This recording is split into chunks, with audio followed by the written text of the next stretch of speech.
जय सिया राम प्रिय दर्शकों, स्वागत है आपका हमारे YouTube चैनल बुंदेली ज्योतिष ज्ञान में। थोड़ी हम बहुत मेहनत कर रहे हैं, थोड़ी बहुत इस मेहनत को देखते हुए आप लोग सब्सक्राइब और लाइक कर दो, जिसे हमारा थोड़ी सो मनोबल हो जात। कैसे कि हमें भी लगत कि हाँ कोई हमारी वीडियो देख रहा हो, इसे हमें भी मनोबल बढ़त के चलो भैया हमारी मेहनत करवे को मन लगत, ठीक है नी, मन करत कि हाँ मेहनत करो। कैसे कि आप लोग लाइक और थोड़ी सो सब्सक्राइब कर दे तो थोड़ी सो मन भी वो अच्छो बढ़िया हो जाए, ठीक है। तो थोड़ी सो आप आज हम का लेके आ देखो, आज हम तुम्हें बहुत बढ़िया चीज है कि देखो खग्रास चंद्र ग्रहण का है। खग्रास चंद्र ग्रहण जो अब आविर्भाव है 7 सितंबर 2025 दिन रविवार, 7 सितंबर के दिन चंद्र ग्रहण होने वाला है। अब उसकी हम पूरी जानकारी आप लोगों ने दे रहा है, बहुत बढ़िया जानकारी है कि इके लाने कब से ग्रहण शुरू हो रहा हो और कब से कब समाप्त हो रहा हो, कब का हो रहा हो, उके लाने आज हम बढ़िया तरह से आप लोगों का समझा रहे। समझो, देखो यह ग्रहण भाद्रपद पूर्णिमा को बन रहा है। भाद्रपद पूर्णिमा मतलब 7 सितंबर को पूर्णमासी है। 7 सितंबर 2025 दिन रविवार को पूर्णमासी है। भाद्रपद मतलब भादवे का महीना, भादवे का महीने जो है उसके दिन जो पूर्णमासी है उस दिन यह ग्रहण बन रहा है, ठीक है। ग्रहण का सूतक 7 सितंबर 2025 को, 7 सितंबर 2025 को दोपहर 12:57 से प्रारंभ हो जाएगा। कितने बजे प्रारंभ हो जाए? 12 बज के, दोपहर के 7 सितंबर को, 7 सितंबर को 12:57 पर, मतलब 12:57 PM से शुरू हो जाएगा। का हो जाए? चंद्र ग्रहण का सूतक। चंद्र ग्रहण का जो सूतक यहां से शुरू हो जाएगा, मतलब लगभग 1 बजे से, दोपहर के 1 बजे से यह सूतक शुरू हो जाए, ठीक है। चंद्र ग्रहण 7 सितंबर की रात्रि 9:57 पर शुरू होगा। कितने बजे शुरू होगा? 9:57 पर यह ग्रहण शुरू होगा, रात्रि 9 बजे। कितनी? 7 सितंबर को, ठीक है। अथवा 8:58 पर चंद्र ग्रहण स्पर्श होगा, ठीक है।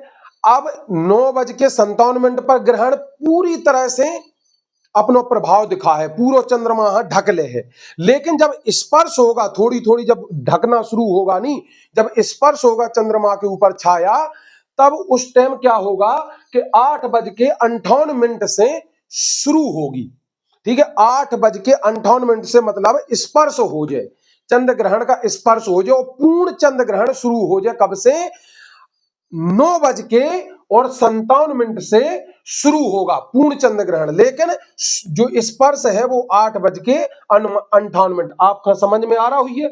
हम बढ़िया तरह से तुम्हें समझा रहे हैं कि 8:58 से स्पर्श हो गया, मतलब जैसे कि हमारे लिए किसी ने स्पर्श कर लिया, ऐसे ही चंद्रमा को ये छाया स्पर्श कर लेगी, जिनको हम राहु केतु भी बोलते हैं ज्योतिष में, ठीक है। और वैज्ञानिक पृथ्वी की छाया बोलते हैं, ठीक है। तो ये स्पर्श उस टाइम हो जाएगा, लेकिन पूर्ण जब छाया बन जाएगी वो 9:57 पे पूर्ण चंद्रमा हो जाएगा, ठीक है। पूर्ण चंद्र ग्रहण बन जाएगा, ठीक है। 9:57 पर शुरू हो जाएगा।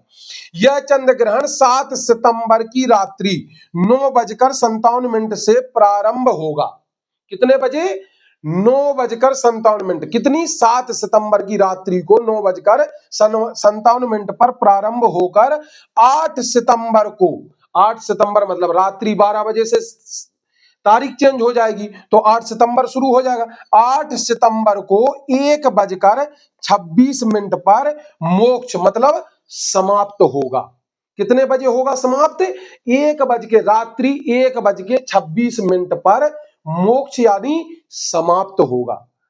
ये आपके लाना हमें समझ में आगा हुई है, पूरा हमने बढ़िया तरह से आप लोगों ने समझाओ, बहुत बढ़िया तरह से आपका पूरा समझ में आगा।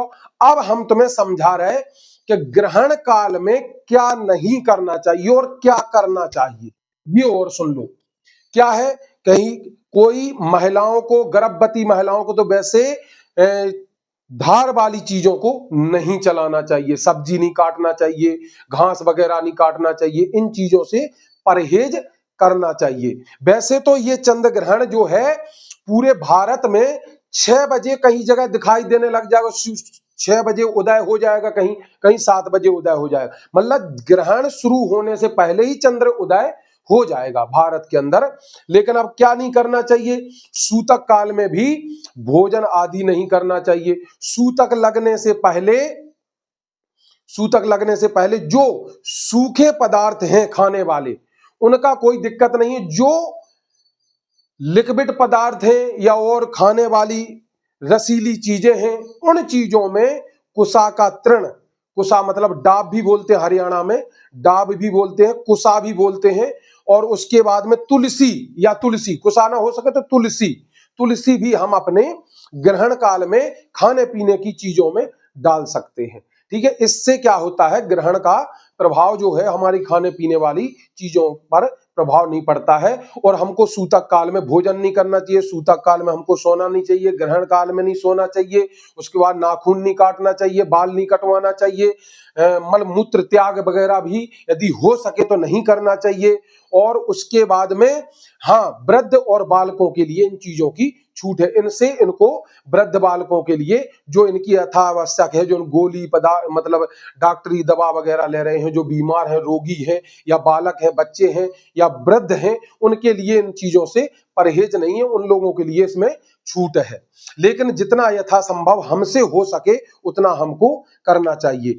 अब उसके बाद में ये तो हमने बताया आपके लिए कि ये चीजें हमको नहीं करना चाहिए। गर्भ स्त्री को ग्रहण सूतक काल में बाहर भी नहीं निकलना चाहिए, ऐसा है। ठीक है, यदि निकले कोई जरूरी है तो कोई साल वगैरह कुछ कपड़ा वगैरह ओढ़ लें, कोई दिक्कत नहीं है।